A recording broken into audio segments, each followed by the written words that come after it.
Се обучува кадари и се создаваат подобри услови за македонските библиотеки да бидат попристапни на лицата со посебни потреби. Овие институции стануваат места каде се поттикнува социјалната вклученост, креативноста и личниот развој.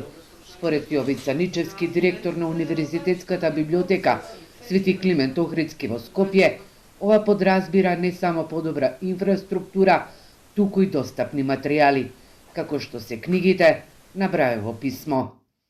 Минатата година отворивме на нова мултимедијална читалница во која што да кажам инкорпориравме еден софтвер за слепи и слабовидни лица, каде што ќе можат да седнат на компјутер и може сето тоа што го гледате на екранот да се претвори во некаков звук. Нашата цел е да овозможиме еднакви можности за сите граѓани, односно секој граѓанин да има еднаков пристап до информациите, културата и знаењето.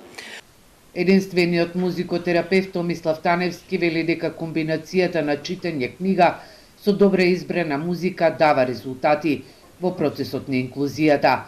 Најчесто се користи инструментална музика, а ваквиот пристап им помага на лицата со попреченост да се фокусираат, релаксираат и поактивно се вклучат во процесот на учење и читање. Музиката многу помага. Сега различно помага за деца со аутизам, различно помага за деца со одредени други попречености, само треба да се знае како тоа да се направи. Ако правилно се постави работата уште самиот почеток, резултатите се неминовни.